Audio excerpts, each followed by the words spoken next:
జగిత్యాలలోని Mothe road కార్యాలయంలో మంత్రి అడ్లూరి లక్ష్మణ్ కుమార్ జిల్లా కాంగ్రెస్ నాయకులు మీడియా సమావేశం నిర్వహించారు. కాంగ్రెస్ ఎమ్మెల్సీ జీవన్ రెడ్డి ముఖ్యమంత్రి రేవంత్ రెడ్డిపై చేసిన వ్యాఖ్యలను వారు తీవ్రంగా ఖండించారు. రేవంత్ రెడ్డి పాలన కంటే కేసీఆర్ పాలన బాగుండడం శోచనీయమని అన్నారు. ఇది కేవలం లోపాయికారి ఒప్పందమేనని విమర్శించారు. కాంగ్రెస్ పార్టీ జీవన్ రెడ్డి కుటుంబానికి ఎన్నో పదవులనిచ్చిందని తెలిపారు. పార్టీని బలోపరిపించేలా మాట్లాడటం సరికాదని అన్నారు.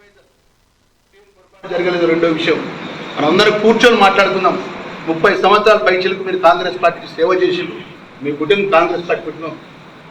పార్టీలో అన్నప్పుడు కుటుంబంలో అనుకున్నప్పుడు కొన్ని ఇబ్బందులు ఉంటాయి, కొన్ని సమస్యలు ఉంటాయి. అంత మాత్రాన పార్టీని వదిలిపెట్టి పోవడం కరెక్ట్ కాదని చెప్పి మాట్లాడారు. అదేవిధంగా అఖిల భారత Congress party secretary KC Venugopal adviser Vamshi Chander Reddy AIC secretary స్వయంగా వచ్చి మాట్లాడారు. అంటే కాంగ్రెస్ పార్టీ రాష్ట్ర నాయకత్వం మీ దగ్గరికి వచ్చింది, అఖిల భారత కాంగ్రెస్ పార్టీ మీ దగ్గరికి వచ్చింది, మిమ్మల్ని రిక్వెస్ట్ చేసింది. కానీ మీకు ఆల్రెడీ డిసైడ్ అయి ఉన్నారు, మీరు నిర్ణయం తీసుకున్నారు.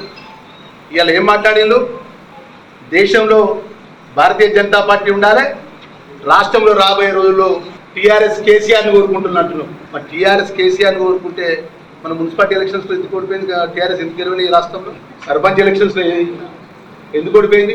పార్లమెంట్ ఎలక్షన్స్లో మీరే కదా సాక్ష్యం. బీజేపీకి ఓట్లేసి వాళ్ళ అభ్యర్థుల మధ్యలోనే ఏదో విధంగా రాష్ట్ర నాయకత్వాన్ని బలహీనపరచాలి, గౌరవ ముఖ్యమంత్రి గారి మీద దాడి చేయాలి. గౌరవ